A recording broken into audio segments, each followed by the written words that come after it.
and the President of the United States and Mrs. Trump.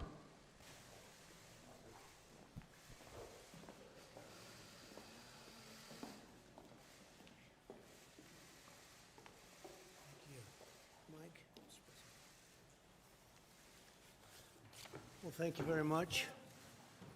It's an honor to be with everybody, and very importantly, we're at the White House, and there's no place like the White House. And for those of you that this is the first time, I know exactly what you're thinking, because I was here a first time, and it was still something I'll never forget. So it's great to have you, and our First Lady and I are pleased to welcome everybody to this wonderful place and discuss the vital importance of safety and reopening America's schools. We want to reopen the schools. Everybody wants it. The moms want it, the dads want it, the kids want it. It's time to do it. You know, our mortality rate is right now at a level that people don't talk about, but it's down tenfold. So you look at deaths are way down from this horrible China virus, and it's a disgrace that it happened. Shouldn't have happened, but it did. And the economy is coming back, and it's coming back strongly. Jobs are setting records. For 2 months ago, they set the record, and then again, almost 5 million new jobs last month, which is a record, and it broke our last record of a month before. So the numbers are happening much faster than anybody anticipated. The stock market, NASDAQ, just hit another record today, and the markets generally are just really a very small amount below where they were at the height of the market when we first had to do this about 4.5, 5 months ago. And it's incredible what's happened. When you look at education, my administration has approved $13 billion for state and local education. We've approved over $6 billion to support colleges and another $6 billion in emergency grants to students, very importantly. We waived standardized testing requirements, deferred federal student loan and interest payments. So you take a look at the student loan program, we've waived student loan and interest payments, and that is something that people haven't been hearing about, and nobody talks about it, but it's a big deal. We've pioneered new treatments that are dramatically improving the health outcomes. Vaccines are doing very well. Therapeutics are doing very well. The therapeutic research has been incredible. And I think you're going to have a lot of big things happening long before the end of the year on both vaccines and therapeutics. Therapeutics is, I guess, a little bit of a word we can use for on the way to a cure, but they make you better. I mean, to me, the therapeutic is even more important than the vaccine at this point because people will get better. But the numbers are, the testing numbers are the highest they've ever been. We're almost up to 40 million in testing, and 40 million people, which is unheard of, far more than any other country, many times what any other country is. And therefore, we have more cases.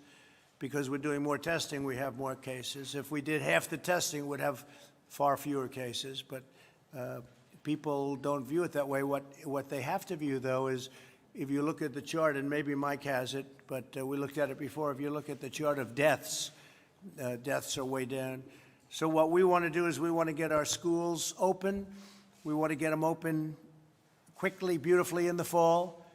And as you know, this is a disease. It's a horrible disease, but young people do extraordinarily well. I was with the governor of New Jersey. We were talking, and he said and he mentioned a number which is a very high number, but it's a number nevertheless, thousands of people. There was only one person that died that was under 18 years old in the state of New Jersey, and that was somebody, I guess, had a problem with perhaps diabetes or something else. But one person out of thousands of people, one person died who was under 18 years old. So that's a pretty amazing stat when you think of it. But I'd like to now just give the mic to our First Lady. She's going to say a few words, and then we're going to go with Mike and Karen Pence. And then we'll go around the room a little bit, say a few words. And Kellyanne, you did a great job this morning. Thank you. Really great. So if I might, First Lady, please. Thank you. Good afternoon, everyone. The first pillar of my Be Best initiative is children well-being and taking care of children's social, emotional, and physical health has never been more important than during the COVID-19. The administration has worked around the clock to protect Americans from the coronavirus, but many challenges for children and families can be just as invisible as the virus and just as dangerous. When children are out of school, they are missing more than just time in the classroom. They're missing the laughter of their friends, learning from their teachers, and the joy of recess and play. For children with disabilities, without access to technology, or whose homes are not a safe place, the situation can be even worse. As the start of the school year gets closer, I encourage parents, teachers, and school to teach children about the importance of CDC guidelines and to implement them when appropriate. Children's mental health and social development must be as much of a priority as physical health. The same is true for parents. Many will be forced to make stressful choices between caring for their children and going back to work, and we must address those needs as well as their own mental health and well-being. As we continue to come together as Americans to tackle these challenges, I'm honored that you could all be here today to offer your thoughts. I look forward to working with you to make sure that Americans' children and families can be healthy and thriving. Thank you very much. Thank you very much. And Governor, thank you. I see you sitting over there. What a job you're doing. Thank you. Mr. Thank you very much for being here, Governor. Appreciate it. Proud to be here. And thank you, Melania, very much. We just heard, Mike was telling me that Governor DeSantis doing a terrific job. He just announced that the schools will be open in the fall, and we hope that most schools are going to be open. We don't want people to make political statements or do it for political reasons. I think it's going to be good for them politically, so they keep the schools closed. No way. So we're very much going to put pressure on governors and everybody else to open the schools, to get them open, and it's very important. It's very important for our country. It's very important for the well-being of the student and the parents. So we're going to be putting a lot of pressure on open your schools in the fall. Mike, please. Well, thank you, Mr. President, and thank you for your leadership. I have seen it day in and day out since you asked me to lead the White House Coronavirus Task Force. And today is just one more installment in your commitment to make sure that our states and our families have all the resources they need to meet this moment. Our healthcare workers are provided for, but also understanding that we've got to reopen America and reopen America safely. But we convene all of these great leaders from around the country today, Mr. President, because you know that to open up America again, we need to open up our schools again. And I want to thank all those gathered here for their efforts as well. I know I speak on behalf of my wife, Karen, when I also want to express our profound gratitude to the First Lady throughout this pandemic.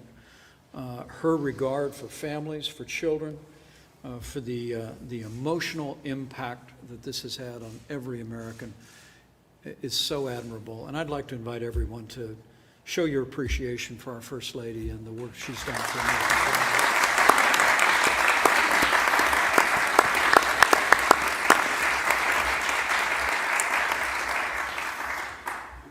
Mr. President, since the moment that we asked the American people to step up, to take efforts to slow the spread, and we, in that 15 days that would become 45 days, we encouraged people to refrain from attending school, if possible, to engage in school from home whenever it was possible.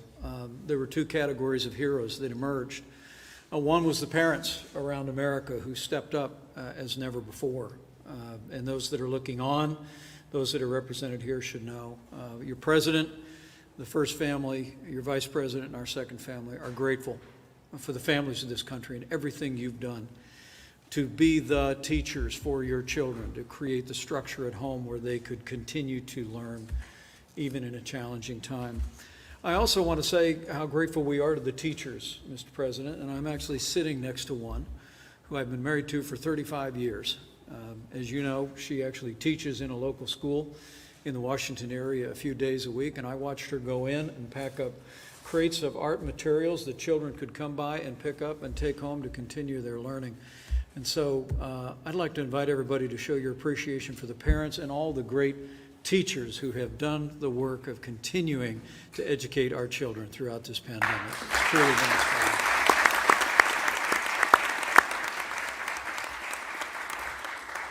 And Mr. President, the American people deserve to know that while we are seeing rising cases across the Sun Belt, at your direction, we're ensuring that states have the resources, the support, the supplies, and personnel that are actually arriving as we speak in states like Texas and Florida and elsewhere to relieve healthcare workers. And to your point, I hope the American people appreciate the point that you made yesterday on the national stage and did so again today, that because of what our healthcare workers have done, because of the innovation and the medicines that we've been able to make available, literally we have seen fatalities decline by 90% from some of the worst moments of this pandemic. And we're going to continue to work each and every day to continue to keep those losses low and steady. We're going to save lives as we reopen our country. Today, Mr. President, as you know, we spoke to the nation's governor on the topic of this summit, we reflected on the fact, as now 47 governors and the governors of 2 territories have announced plans to reopen schools across America, that it's important to do so for a variety of reasons. The First Lady just spoke of this. We ought to well be concerned about children falling behind academically, and there's no substitute for in-classroom learning, for in-person learning, and that's been much discussed at the summit today. But as the American Academy of Pediatrics, so well represented here today, recently reflected, there are social costs, emotional costs, and even physical costs to our children across this country that we spoke with the governors today. It's important that we reopen our schools, as you've directed, for the academic and the intellectual development of our children, but it's also vitally important that we remember, as Dr. McCants-Katz told the governors today, that 7 million American children suffer from either mental illness or emotional disturbance, and they principally receive the care from health and mental services at their school. And so making sure that we're meeting the mental and emotional needs of our children, as well as making advances academically, is what brings us here today. The last thing I'll say to all those gathered here, Mr. President, is from early on you have directed our task force and the CDC to equip families and schools and states with the resources to operate. It was as early as March 12th that CDC issued its first guidance for strategies for school and child care services. We issued decision trees in the middle of May, and just last week, I'm pleased to report the CDC published new guidance for K-12 schools and higher education regarding the type of testing that is appropriate and other strategies. Mr. President, we can bring our schools back. And next week, the CDC is going to issue 5 new documents, how to prepare communities to return safely, decision-making tools for parents and caregivers, symptom screening, cloth face coverings in school settings, guidance, and the rest.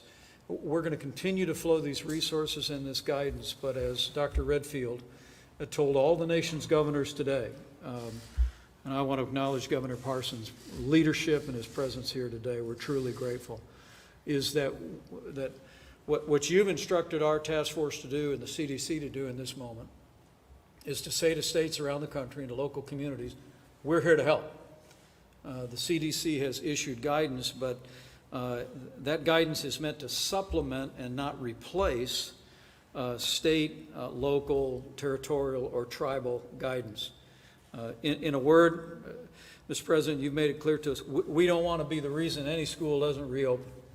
And so our word to the parents that are looking on, to teachers that are looking on, administrators, leaders in your community, is that we are ready to work with the leaders in your school system and in your state to find a safe and responsible way to reopen your schools. That's our commitment. Mr. President, we're continuing to move out on that, on the belief that to open up America again, we've got to open up America's schools. And the American people are taking important steps every day, including this summit today, to do just that. And I'm truly grateful for all of those represented here for being a part of this important work. With that, I'd be happy to recognize Mrs. Pence for a few comments. Thank you, Mr. President. Thank you, Mike, and Melania. I had the privilege of addressing this group earlier today and kind of opening up your summit. But I do want to say thank you to all the teachers. I know at my school, everybody quickly learned how to do online teaching. It wasn't something that our teachers across America were familiar with, and I just applaud them. They have worked so hard. And the parents really are the unsung heroes. They really had to quickly get up to speed, and it was not easy to do.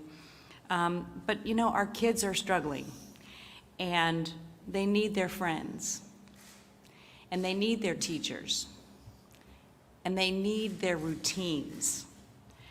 This decision to open up the schools greatly impacts our children. It impacts them academically, it impacts them socially, and it impacts them emotionally. So I applaud what you're doing here today, Mr. President, because our kids, for their mental health and their academic health, they need to be back in school. So thank you. Well, thank you very much, Karen. I appreciate it. And I see Dr. Redfield over in the audience, and I appreciate it. And I know you'd like to see everybody coming back and getting back to school in the fall. And I've read everything you've written, and I appreciate that very much, Doctor. Thank you very much. Appreciate it. Governor, please. Thought maybe we'll go around the room real quickly. We'll go quickly, and we'll get everybody to say a few words, and we'll start with our governor. Thank you, Mr. President. As you said when you come here, I'm just honored and humbled to be here, sitting with you, the Vice President, the First Lady, and the Second Lady. It's our honor. Those dreams you think about someday, you never imagine them being reality, but here we are. So it's an honor to be here today. Let me first start off by just saying thanks to the President, the Vice President, for what they've done over the last, well, since they've been in office, to say the least. But over the last 17, 18 weeks, they've been on the phone every week. The President himself has been. And I don't mean for 5 minutes to say hello, governors, and see you later. In-depth conversation with governors across this state. The Vice President has been there for almost 17 to 18 weeks. I know that I've been following with them.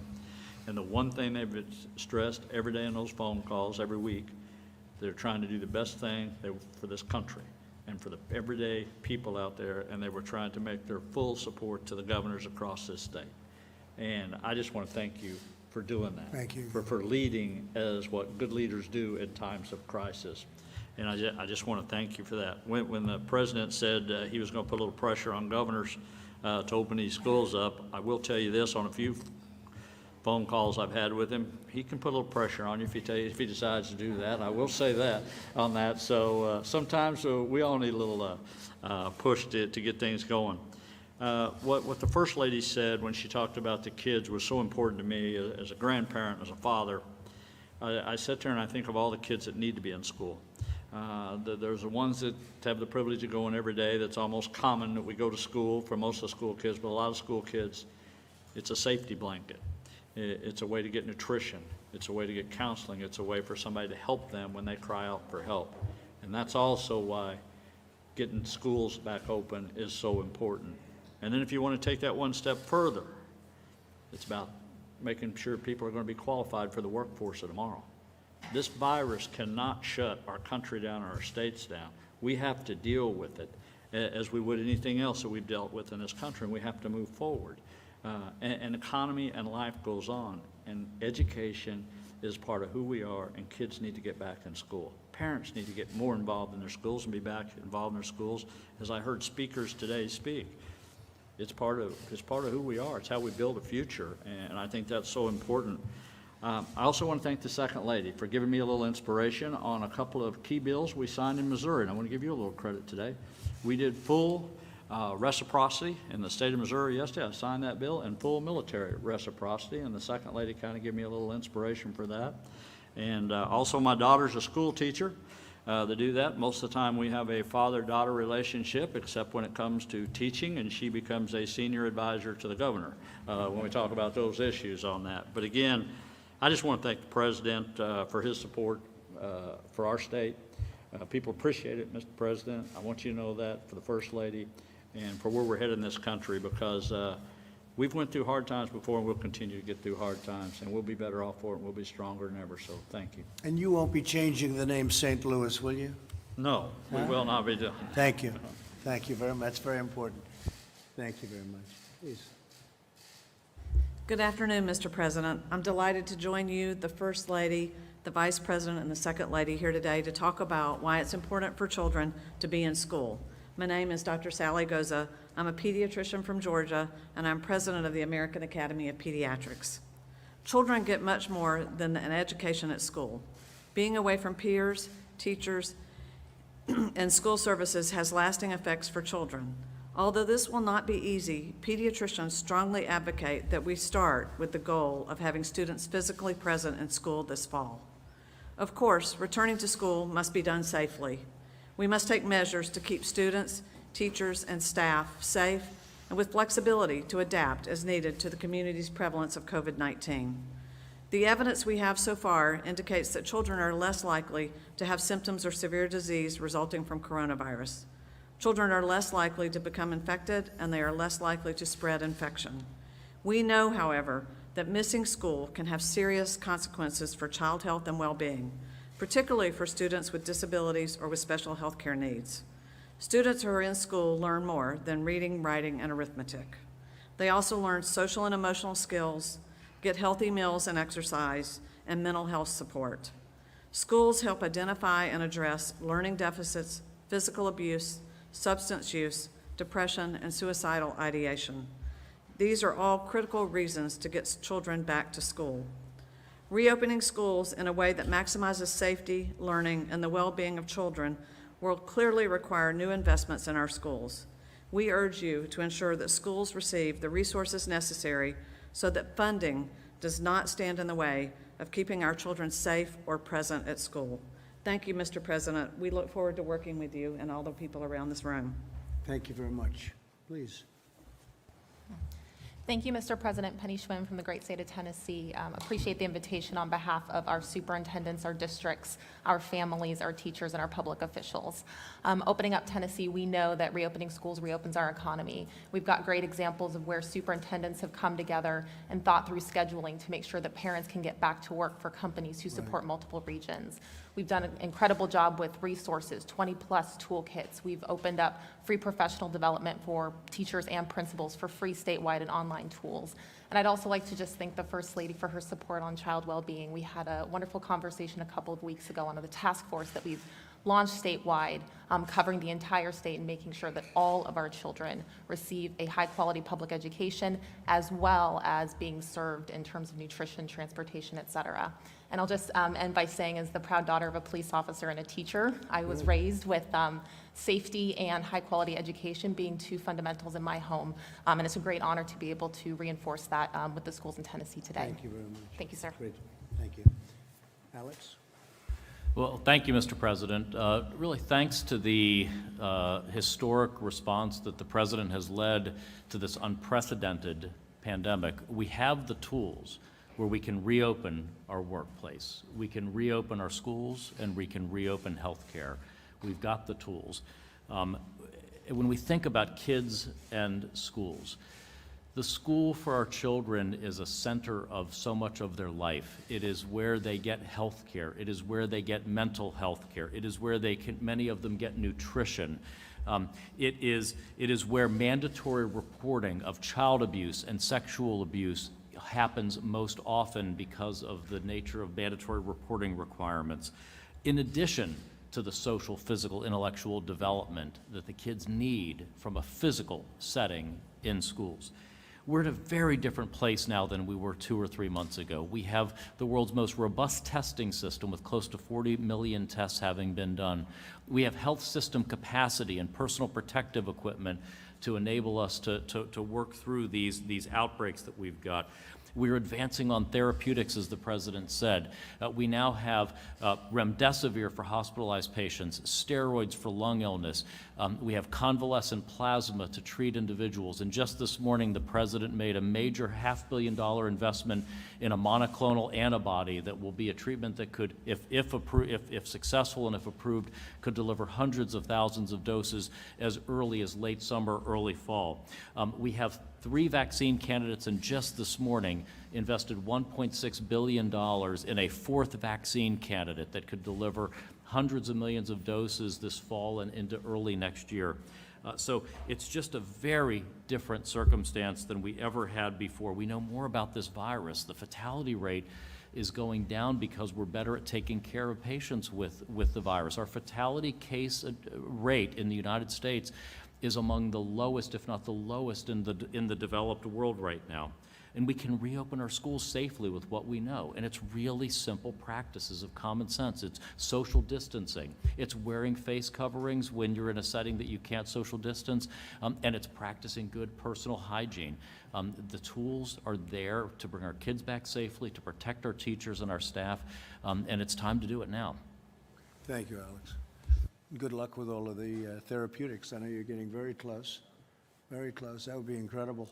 What are your chances early, like in September?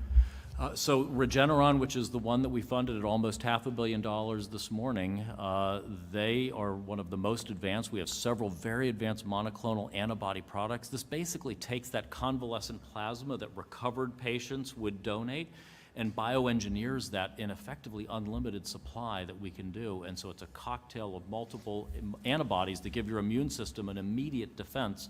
And we're studying it both for preventing disease as well as stopping the progression of the disease. So it's really very exciting. And that seems to be just working. It's basically, it's sort of the ABCs of what we're doing. It seems to be working. Do you have tests right now that say it does work? Well, you've got the initial trial work that Regeneron did, and that's why we're investing in the late stage development of it. But then we have these other 3 therapies that, thanks to your leadership, we have so many more tools than we had 3 months ago in terms of therapeutics. So we don't want anyone to get sick, but we have much better ways to take care of individuals now than we did 3 months ago. Okay, that's exciting, very exciting. All right, we'll hold you to it, September. You too, Doctor. You too, Doctor. Please, thank you. Good afternoon, Mr. President. I'm Patrick Daly, the principal of St. Vincent de Paul High School in Petaluma, California. We're in Sonoma County. I just want to tell you what an honor this is to be here this afternoon. I want to thank you, thank the First Lady, Vice President Pence, and Second Lady for your leadership of our country. Really, during a very difficult time, for the First Lady's love and protection of children, very important to me. And being a father of 4 kids, three daughters and a son, it is very important. We plan on opening April 10th. That is our focus. I think that we have put a plan together that is a working document with all the safety precautions and policies in place to ensure that St. Vincent de Paul opens following all the guidelines that are recommended. I think that, as you stated earlier, this should never be political, and I think at times it has become very political in many school systems throughout our United States, and I think probably particularly in California. So we were very excited about the possibilities of the fall, and we have 3 plans. One would be the reopening, which we plan August 10th, and then a hybrid plan, which is 2 days on, 1 day off, 2 days back in. And then, as I mentioned earlier, God forbid if we had to go back to the distance learning. I just don't think it's beneficial to boys and girls 14 to 18 years of age. And particularly, I really feel for the parents of elementary school children who are trying to work and provide for their families and at the same time having to stay at home and teach. It's very difficult, and I hear that a lot from our own elementary school. But I can't thank you enough for your leadership of our country, and thank you for this honor. Well, good luck with your plan and getting them open, and hopefully you can do 5 days instead of the 2 and back and forth. I know you want to be able to do that, so you'll try. Thank you. Very much. Great job. Please, Hello, good-looking person this is, huh?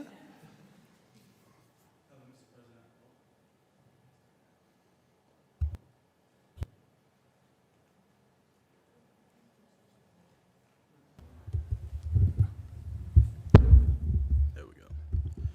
Hello, Mr. President. I'm a student at St. Vincent de Paul High School. My name's Cameron Vaughn. And I personally just want to thank you for both inviting me and helping to reopen schools.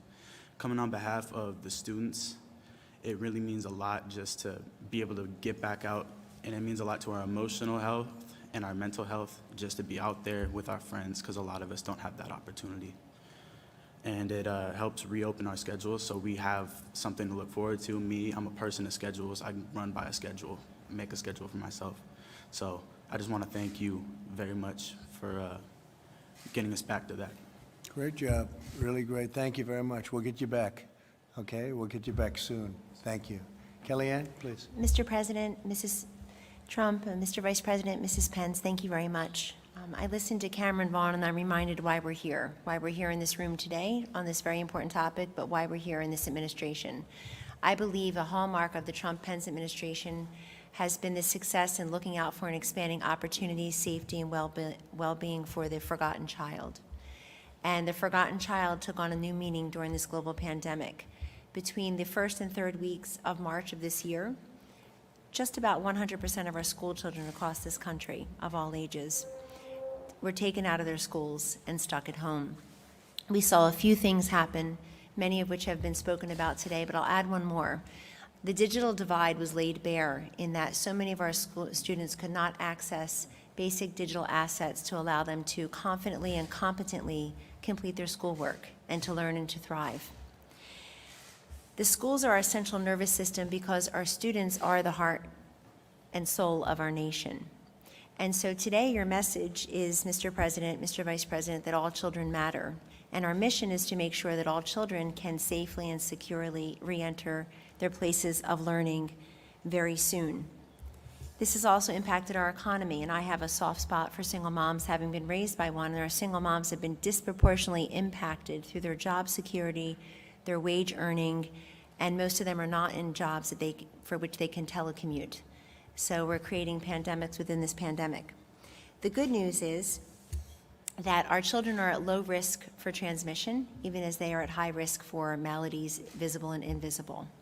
The great news is that as we safely reopen our schools, we are in keeping with so much of your agenda, Mr. President, Mr. Vice President, Mrs. Trump, and Mrs. Pence, which is to preserve and expand educational opportunities, to respect the dignity of all students, but to respond to the individual needs of all of those students by expanding school choice and charters and educational freedom and opportunity scholarships, allowing them to have more options as they go through their lives, beginning with a quality and solid education.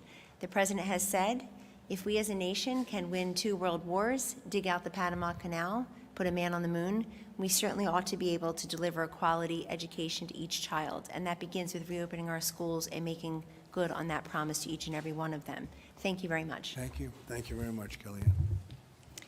Hi, Mr. President. I'm Jenny Beth Martin with Tea Party Patriots. Thank you, and thank you, Mrs. Trump and Mr. Vice President and Mrs. Pence for having me here today. While I am with Tea Party Patriots, I'm also a mom, and my children are sitting right over there, so thank you for having us here today. Mr. President, you are right, and I hope you will trust your instincts. America is not meant to be shut down, and we have to reopen schools this fall. I've been in touch with almost 1,000 doctors from around the country.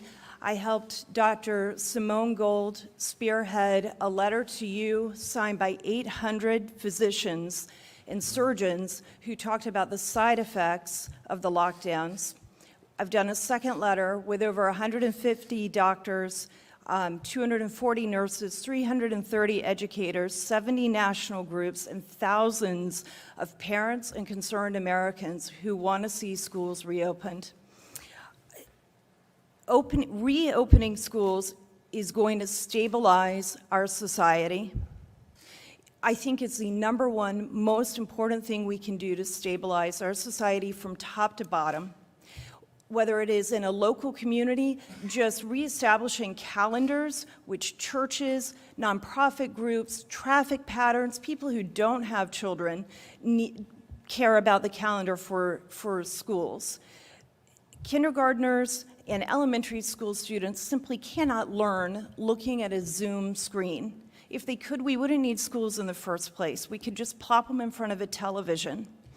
The last place in the world a middle school student needs to be is online, unsupervised by adults. They bully each other when they're in front of teachers. You can't even imagine what's going on with social media right now. Young adults and high school students are losing hope and optimism for the future. And in February, they had so much. And now we turn on the television and we can see the destruction that lack of hope and optimism is causing. Employers have to rebuild their companies. They need employees at 110% to be able to do that. We did everything we could to flatten this curve, and we have to roll up our sleeves now and rebuild our companies. But we can't do that when employees are dividing their time between taking care of their children indefinitely for who knows how long, and trying to get their job done. I have one employee who has 5 children. His wife is a dental hygienist. I'm granting him as much grace as I possibly can, which is easy to do. He's a wonderful employee, but I can't even imagine what it would be like to have 5 children and all of a sudden have to homeschool them all. And it's not even homeschooling, it's helping them with digital learning. Homeschool parents have asked that we're careful about not conflating the two. For me, I'm a single mom now. In 2007, 8, and 9, I went through financial crisis. My then husband's business failed. We lost our house, we lost our cars, we lost everything. I cleaned houses to help make ends meet. I've done everything possible to rebuild. I know what those families who are now unemployed are facing. Trying to divide their time between taking care of their children, not knowing if their children are going to be educated, and figuring out what they're going to do with their life is the hardest. It's incredibly difficult. And for people who think, oh, we can just work at home, or we're essential, you're an essential employee, it sends the wrong message. Every single person in this country is essential. We are the United States of America. Every one of us is essential. Every one of us is important. And not every single family can afford a computer so that their children can be online at the same time, or Wi-Fi, as Kellyanne was just talking about, to be able to do Zoom all at the same time. So families are suffering, and the education is suffering as well. And as a single mom, this situation is ripping me in two. You cannot be in 2 places at once, physically or mentally. And I'm doing the very best I can to take care of my children. Their father, when they're living with their father, he does a great job taking care of them. But when they're with me, I'm doing everything I can to take care of them, help them prepare for their senior year of high school, make up prom, dealing with whatever else we have to deal with from the shutdowns, and run a company and work. And it's impossible. It's impossible to do what we need to do. So the schools must be reopened. It will stabilize our country. I cannot thank you enough for doing this today and sending this message.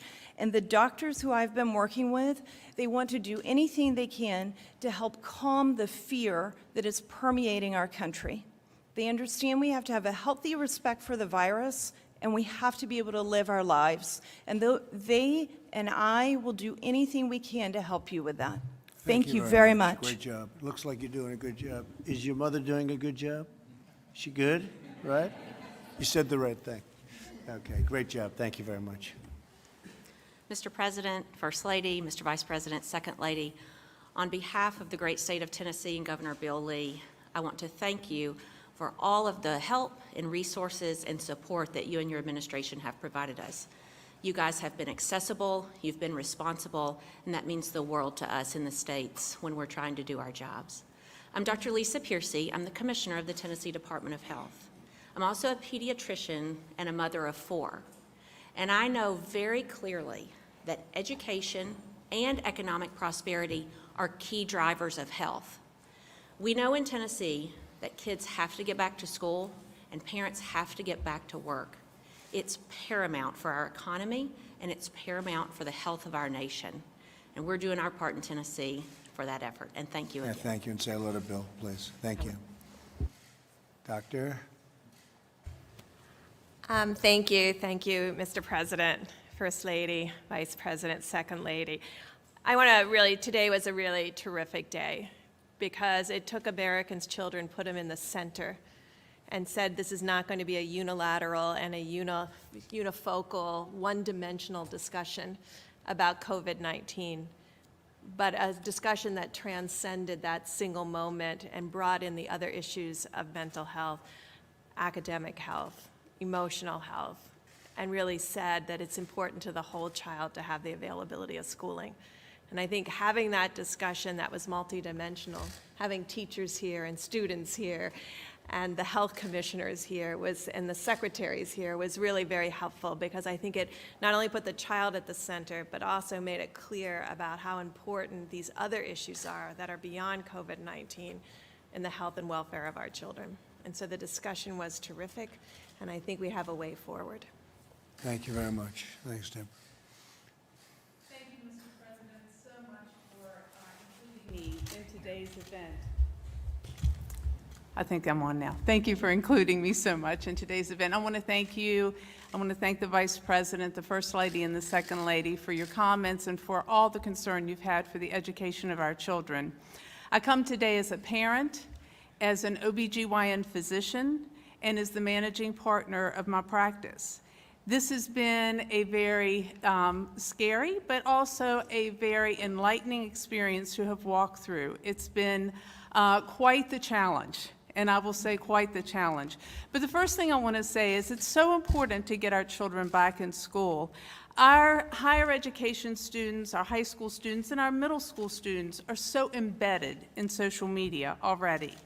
What they need is that social interaction with each other and with adults, because without that, I fear what our society is going to look like. The preservation of society is reliant upon the interaction of these children day to day, face to face with each other.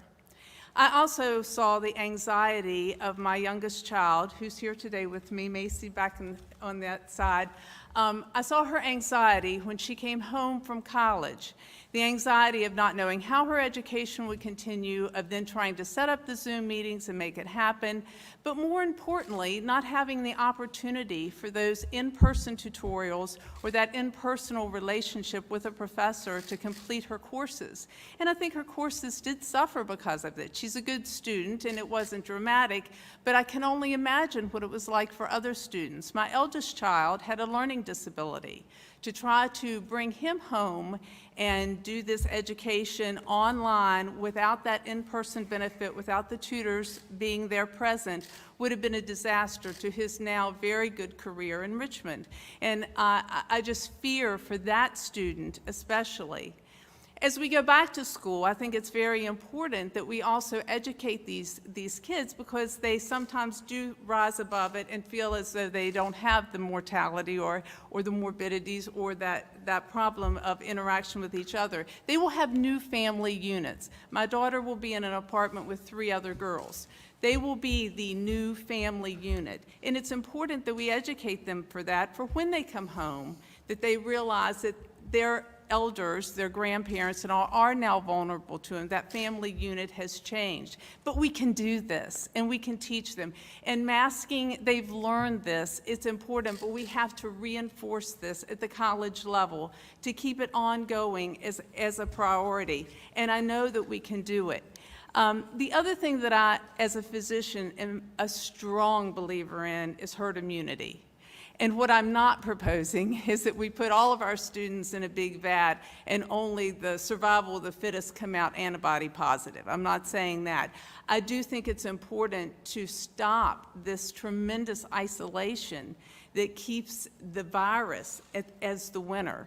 We need to get out. We need to have the vaccines to help us. We need to have the interaction that helps to get that immunity so that we can protect our vulnerable, and we can protect our elderly, and we can protect those younger folks with comorbidities, because we've got a society that is immune to the virus, and we can put the virus back in its place.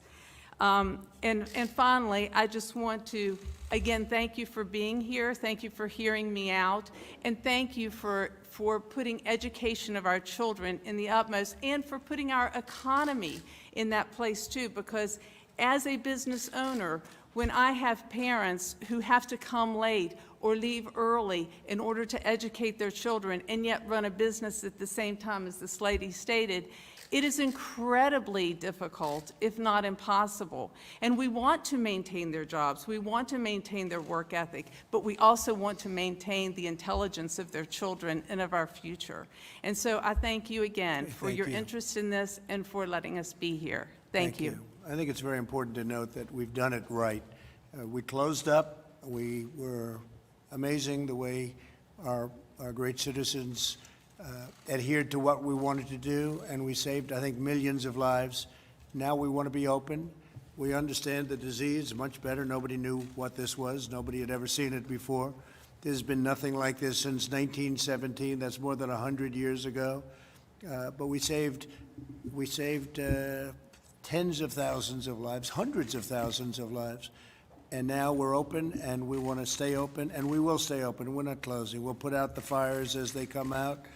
I call them embers and fires and whatever you want to call them, but I think it's very important to note what we've done. We've saved literally hundreds of thousands of lives. I was going over numbers before with the Vice President, and if you looked at 1 million, 2 million, 2.5 million, those are all reasonable numbers to what we could have had.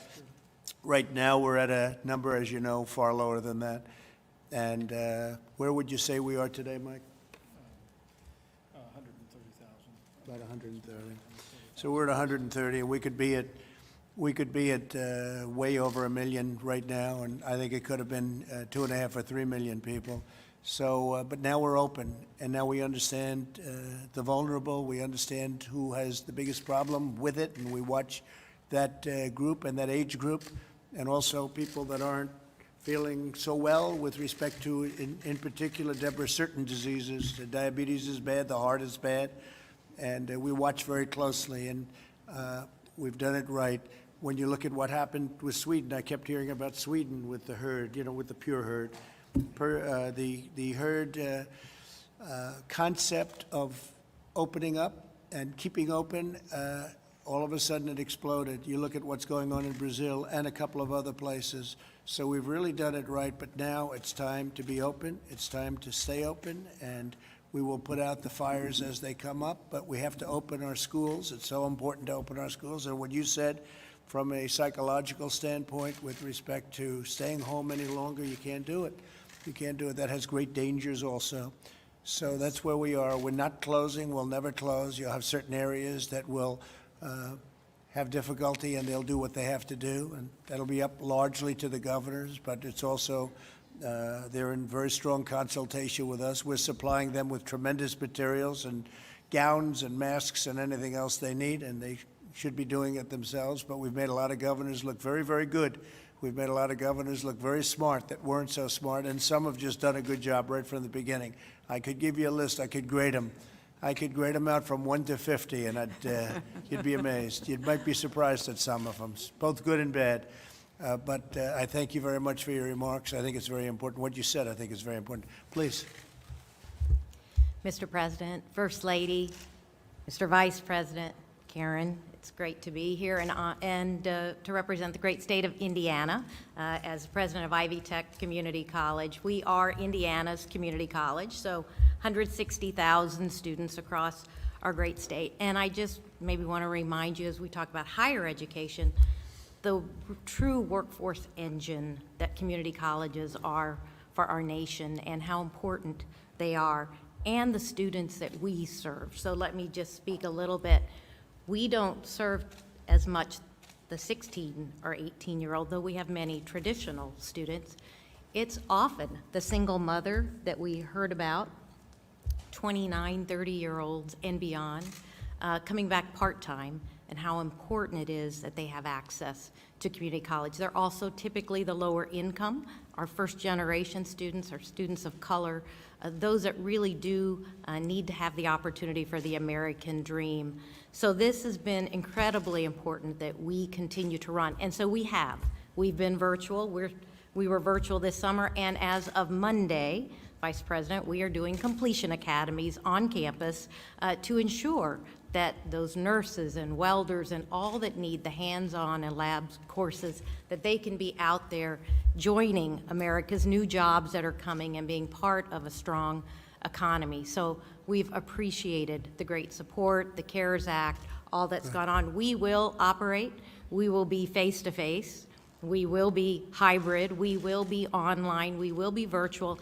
And for our single moms, we'll even be learn anywhere, which means that they can decide week to week if they can come on campus or be virtual or be asynchronous. So we know we have to change to meet the needs, but we appreciate the great support of this administration. Thank you. And we will continue to work on behalf of ensuring that this economy has the workforce and success that it needs going forward.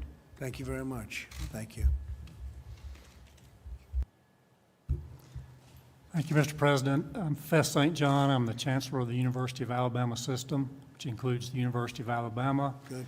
UAB, UAH, and the Academic Medical Center at UAB. It's an honor to be here. Appreciate your hosting this. When this pandemic started and we had to send all of our students home from our universities, many of us were afraid that this would be the disruption of higher education for all time, that they would learn that they could learn as well on their computer from home as they would on their campuses. One thing this has taught us is we're not worried about that anymore. Right. Our students are yearning to come back to campus. They want to be there. It has reaffirmed the value of on-campus instruction at our institutions of higher learning. So last month, our Board of Trustees committed to returning this fall Good. on all three of our campuses to in-person instruction, realizing that we could not eliminate all risk, but that we can reduce risk and manage risk in a way that allows us to go forward. So early on, we looked to the medical experts at UAB, the researchers and scientists and doctors there, to try to come up with a plan to make our campuses as safe as possible and as safe as any in the country. And we've got a four-part pillared program that allows us to do that. The first, and we believe this is important, is to try to have all of our students tested before they return to campus. Right. Not after they return, but before they return, so that those who need isolation can do that at home and we can begin the school year. Second, our UAB folks and our people on all three of our campuses have developed a symptom tracking app that's used on the phone. It takes 20 seconds to sign up for and 10 seconds every 2 or 3 days to follow up on to track symptoms. We also have a program to trace contacts that will allow us to manage student outbreaks during the year. And then last, a sentinel testing or a sample testing program throughout the rest of the school year. What this does is not only, we hope, allow us to reopen our schools, but to keep them open, which is going to be the hardest part. I want to thank you and the Vice President for the assistance that we have received through these federal programs. Without those, it would have been very difficult for our medical center to continue, for our campuses to make it through these difficult times, and to allow us to have testing in place for our students this fall. So we promise to do our best to provide this essential service to our students and our citizens, and we greatly appreciate the assistance that you've given us. Well, thank you very much. It's a great place, a great state, and you're right about one thing. There's nothing like the campus. If we've learned anything, it's the computer will never replace the campus. They thought it would for a while, didn't they? But it didn't. After about We've 2 learned weeks, we figured out that it's much better to have it the old-fashioned way, right? Yes. That's great. Great statement, actually. Thank you. Thank you, Mrs. Thank you, Mr. President, Mrs. Trump, Mr. Vice President, and Mrs. Pence. I'm a third-grade teacher at Blessed Sacrament Catholic School right here in Washington. I believe, Mr. Vice President, you mentioned some heroes shortly ago. I agree with you. The parents, I couldn't have done this for the past few months at home without the community of parents that we have at Blessed Sacrament School. And I guess the teachers are heroes in their own way. I really believe that the real heroes here are the students that plugged along, that rose to the occasion. In fact, one of my students is here today. Lily, stand up. And that's why I'm here. They showed incredible resilience and spirit and all of the gifts that God has given them. I really believe that the children are our future, as I know that you do. And I think that they are what is truly going to make America great again. So I want them to be back in school in the fall. Thank you. Great. We agree. Thank you. Please. Mr. Trump, Mr. President, and First Lady, Vice President Pence, and Mrs. Pence. First, I just would like you to know that I personally pray for you daily, all four of you. I cannot imagine the burdens on your shoulders.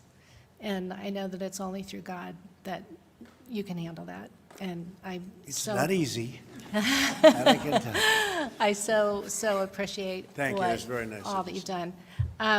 I am the president of our school board in the great state of Ohio, in Cincinnati, Indian Hill, and we are very actively working to get our children back in school full-time, all together, as safe as possible. We are fortunate that we have a lot of resources and we're able to do that. My biggest concern, and I hope through your leadership, we will not have overregulation at the local level that would keep us from being able to accomplish that goal. My biggest fear is that we will get everybody back, we'll get into a routine, and then because of regulations and mandates that we would have to close back down or to send children home, and that is a very big concern. That would be just such a disruption on top of a disruption. So that is probably my biggest concern. I'm also very happy to hear that University of Alabama has made the statement to go back to school. I have 2 college athletes, and we've been waiting all summer to know what's happening at that higher education level, and it's disruptive. They're going into their senior years, and internships were canceled, and it's a scary time. That's a scary time anyway on a good day for a young person. So I really hope that our higher education institutes will make some decisions soon. And really, I'm just honored to be here. I appreciate so much what all of you have done. And however we can help, please don't ever hesitate to Thank you reach out. very much. And will Alabama be playing some great football? What's going on with Alabama? Mr. President, that's not the first time we've heard that question, I can promise you. We are planning to play the season at the University of Alabama. Good. Understand that creates great difficulties and complexities, and we're hoping for that. It's important to a lot of people, but we're doing our best on that one, too. It's true. And say hello to the coach. Great coach. Yes, sir. Thank you. Mr. President, well, I don't know about Alabama, but the University of Miami is going to be playing. The U's in the house. Yes, it's a hurricane in the building. I'm Johnny Taylor, as you know, and I'm your appointee, and I want to start by saying thank you. I remember being right across the hallway in 2017 when you appointed me to be your advisor, the chairman of the President's Board of Advisors on Historically Black Colleges and Universities, HBCUs. And frankly, there were people who questioned whether or not anything would really come of that, and if you were really committed. I remembered visiting with the Vice President Vice President, in the room just across the hall, actually, and you met with 60, almost 70 of our historically black colleges and university presidents. They came to visit, and you all welcomed us. I remember meeting with Secretary DeVos early on, and there was all of this commitment to HBCUs, and frankly, the naysayers didn't think you would make good on it, the three of you, and you did. So let me start by thanking you for remaining committed to the country's 101 historically black colleges and universities, and allowing me to be the chairman of the board that advises you all collectively on HBCUs. So thank you. Listen, you've done great by us so far. I mean, since 2017, every year our budgets have increased, but not just financially, but the true support of our institutions. And this today is yet another example of your advocacy, your support of historically black colleges and universities that is giving us the safe space to return safely to campus. We need to bring our students back because, frankly, without these institutions, these great institutions, many of our communities, our fragile communities, will suffer in ways that people just can't quite put their arms around. There are three things that I will point out very quickly. First of all, online education, the virtual education, while it's wonderful, it's not as good as the in-person education in the higher education space. And our students, many of them who come from the most fragile of communities, and many of them didn't get high quality secondary educations. When they get to the post-secondary space, they need their teachers. They need to look across, they need to come to office hours, they need the assistance. And so we need to encourage these colleges to open so that their students can get the best education and truly experience the American dream. Secondly, HBCUs are economic drivers in many of their communities. In many of these communities, they are the largest employer. And you were kind enough to create opportunity zones, but you know, when the schools are shut down, there's not much opportunity going on. So we need these schools to be open, Mr. Vice President, Mr. President, Secretary DeVos, so that we can get the surrounding community can go back to work. A lot of those businesses are struggling if we shut these campuses down, and they've been struggling for a significant period of time. So it's also just smart business. Small businesses need this. And then finally, the entire country right now is engaged in a discussion around racial tension and the need for diversity. And corporate America in particular wants us to do something about it. Well, HBCUs play an outsized role in helping solve for that problem. Historically, we've created disproportionately black leaders, teachers, doctors, lawyers, judges, et cetera, far more than the 101 schools should be punching. They're actually punching above their weight. And therefore, if we're going to commit long-term to addressing the racial inequities and issues of discrimination in our country, HBCUs have to be a part of that. And you do that by getting these kids and these faculty members and these administrators back to work.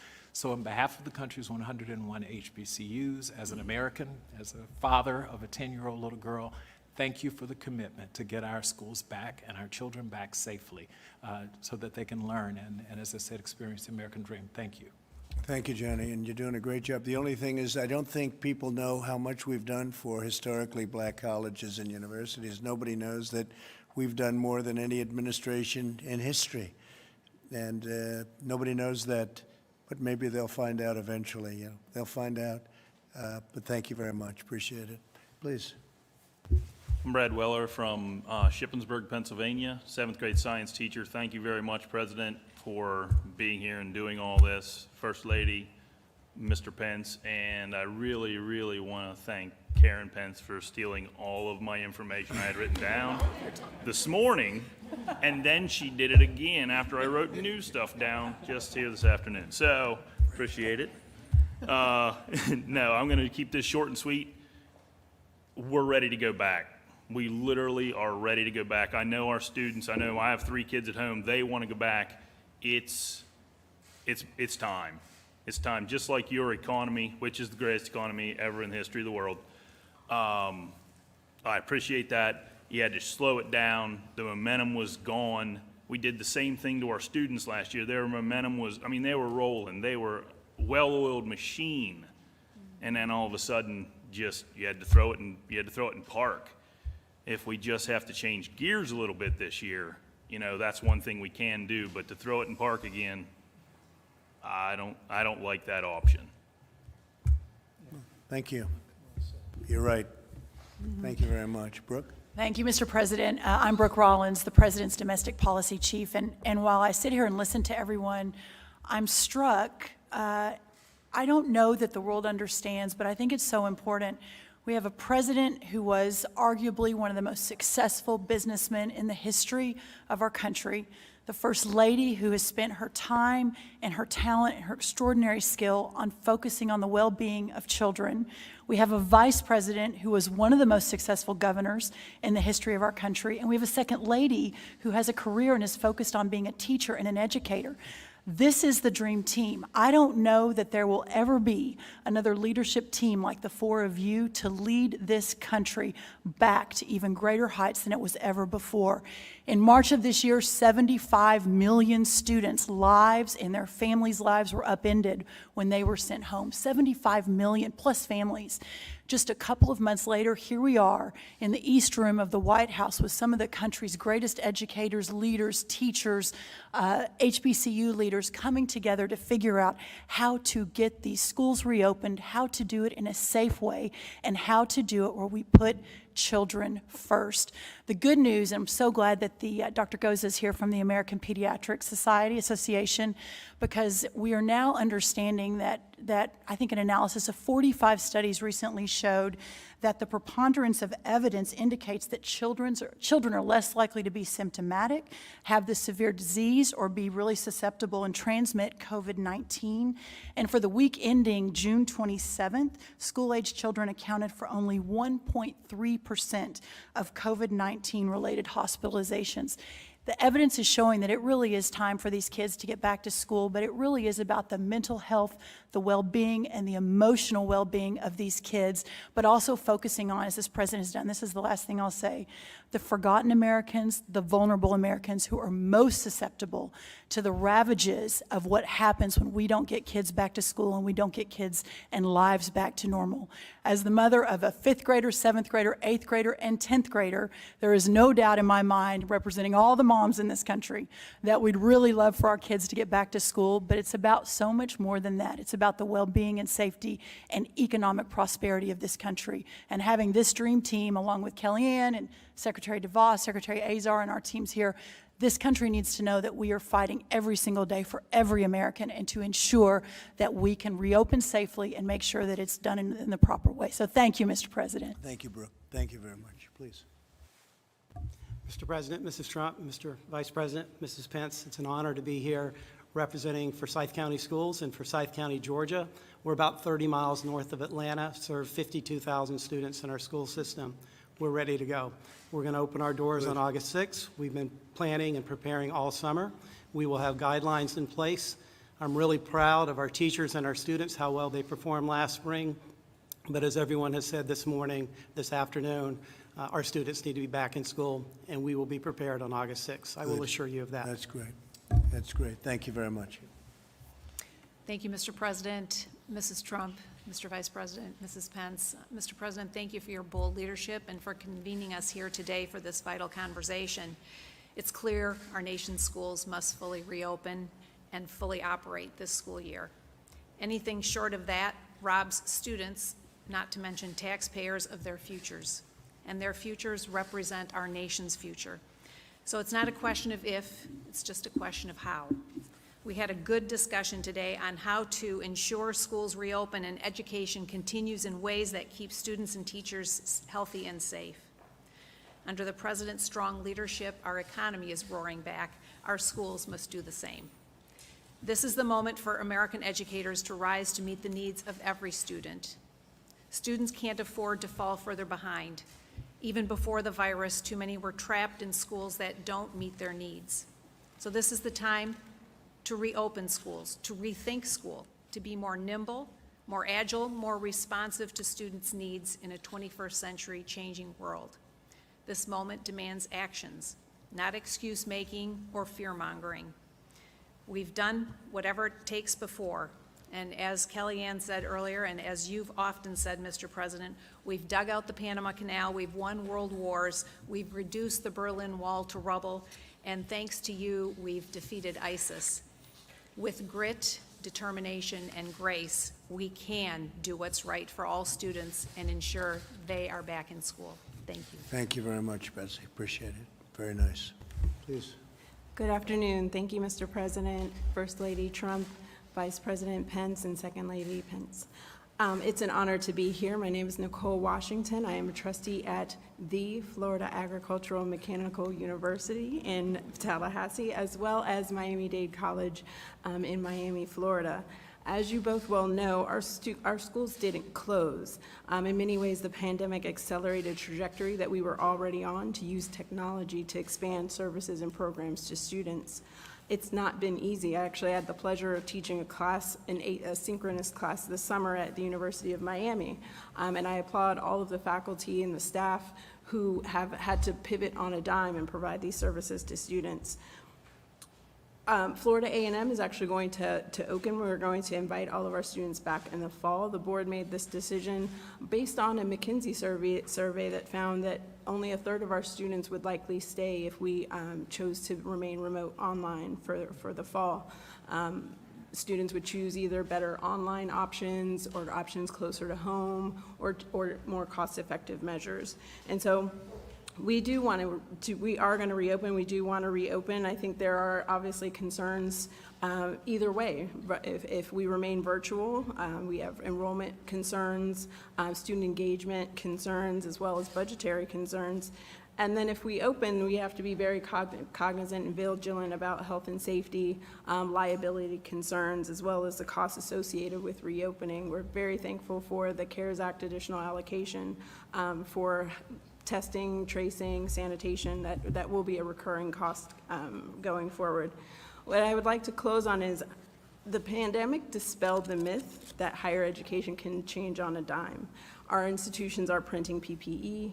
We've expanded student services virtually and online that we didn't think we could do. Our students are creating apps. And I hope that we encourage those innovations to continue after we return to the new normal, and provide high-quality, just-in-time services to accommodate our students' preferences and their schedules. So thank you. Thank you very much. Thank you. Please. Thank you, Mr. President, First Lady, Mr. Vice President, and Mrs. Pence for the honor of being here today. My name is Delaney McDonald, and I'm the student trustee at Middle Tennessee State University. I was actually homeschooled all my life by choice, not because of a pandemic. So I really understand what people have been going through. And I was honored to receive the Buchanan Fellowship at MTSU, which is the highest academic scholarship given to incoming freshmen. I was heavily involved on campus. I actually served as the student body president as well, so I know the extreme importance that the campus environment has on student success. My fellow students across the nation have lost a lot this year, and it is important to all of us to safely return to campus this fall. My university has done an exceptional job of updating the students, of reassuring them that they are tirelessly working for our safe return to campus. And I'm honored to be here today, included in this discussion, and I'm really excited to take back what I learned to my fellow student body. Thank you. Thank you very much. Well, good afternoon, Mr. President, First Lady, Mr. Vice President, Second Lady. I will brag on her. She is an MTSU student. I'm the president of Middle Tennessee State University. We attract the best and the brightest, not only in the state of Tennessee, but from around the United States. Like all the participants here this afternoon, I am honored to be a part of this very important conversation regarding the reopening of schools, colleges, and universities. For the past 20 years, I have served as president of this great institution. We are 37 miles southeast of Nashville. Our university was established in 1911, and we are right now one of the largest undergraduate universities in the state of Tennessee. We have grown tremendously over the years, and we are proud to be one of the Princeton Review 2020 300 plus best university in the United States of America. We're doing some incredible things there at that university. We have 22,000 students, a very diverse student body, 38% of our freshman class first generation, and we are proud of that. 40% are low income. Our average ACT score is one of the highest in the state of Tennessee. We are a major comprehensive university. And each year for the state of Tennessee, we produce more degrees than any university, 5,000 degrees each year MTSU produces for the state. Now, some highlights of our decision to reopen. We stepped out. We were the very first university in the state of Tennessee to announce that we are going to reopen for the fall, in-person classes. But in reality, Mr. President, we never closed. Because of the nature of our student population, many of our students had nowhere to go in March when a lot of schools closed down. And so we kept our residence halls open. We kept our cafeteria, and we provided the same service, obviously taking consideration the virus. And so we feel that we have the experience of actually operating a university in a pandemic. We regard the health and the safety of our students and our employees as priorities. And it was really interesting as we were making this decision. We have a very active parents' Facebook page, sometimes too active. We have a very active student body Facebook page. And so we surveyed them. We surveyed our parents and our students, and we asked them their feelings about returning, and would they return? The vast majority of both our parents and our students from that survey indicated to us that they would want our university to be opened. So my executive team that made these decisions, including the doctor of our health center, we decided that we were going to put together a plan that would make our parents and our students confident. We can't guarantee anything with regard to this virus, but we felt if we communicate with them and put a mitigation plan together, and I have two of my colleagues here from the state of Tennessee we've met already, and my university had a meeting, was it last week, Commissioner? She brought her staff down. We have put together a very strong mitigation plan that deals with testing, contact tracing, and isolation and quarantine if needed for our students. I want to just give a brief overview of how the CARES money really helped our university, Mr. President. As we look at pivoting from in-person to online and remote, we always had a strong technology operation, but we needed to build a stronger one that would provide the quality education to our university. So we invested $6.9 million. 3.4 of the 6.9 came from the CARES Act. And this investment allowed us to purchase the newest instructional technology to facilitate teaching and learning at the university. What does this mean is that regardless of where a student is, every single class at our university is going to be captured electronically, and it's going to be archived. And students would be able to access those lectures at any time, anywhere, which means if a student gets sick or they have to attend to a sick parent and they can't make it to class, or they are not going to be disadvantaged as a result of this technology. And so we believe that is in the best interest of our students to open up, to provide that top quality education. We feel that for our students, our university provided 459 laptops, free laptops for our students, 673 internet hotspots, free. For our faculty, 101 laptops, 235 internet hotspots. And so I close with this, that we must understand the demographics, we must understand our community, and indeed, we must understand some of the challenges that we are going to face in higher education. And because of the demographics of our student population, we've worked very hard to address the issue of the desperate and disappropriate amount of minorities and people of color and low income that are being affected by this virus.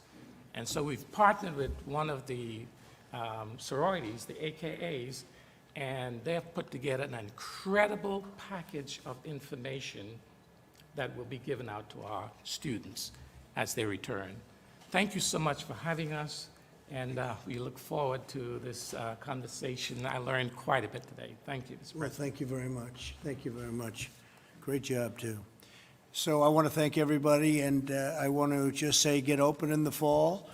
We want your schools open. It's going to be a much better climate than it is right now. We're on the right side of things, Deborah, I think we can say that.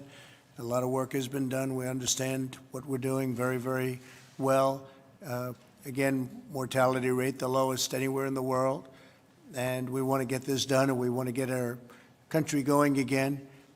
Economically, we're doing well. We want to do well with the education. I see where Harvard announced that they're closing for the season or for the year. I think it's ridiculous. I think it's an easy way out, and I think they ought to be ashamed of themselves. You want to know the truth. But I noticed that today, and probably others are doing that. That's called the easy way out. I don't know if people are helping them. I guess their endowment's plenty big. They don't have any problem with that. But that's not what we want to do, because it's very important, as so many of the parents and instructors said today. It's so important that the children at this age, especially, that they're together on campus, and that's what we're striving for, and we're going to be very strong on that. We're going to be very, very powerful in that view. We want our schools open in the fall. Tomorrow I'm meeting with the president of Mexico. I say that to the media because it's going to be quite a meeting. He's a good man. He's a friend of mine, and we have a great relationship with Mexico, so we'll be meeting tomorrow. Thank you all very much. Thank you. Thank you very much. Congratulations, everybody.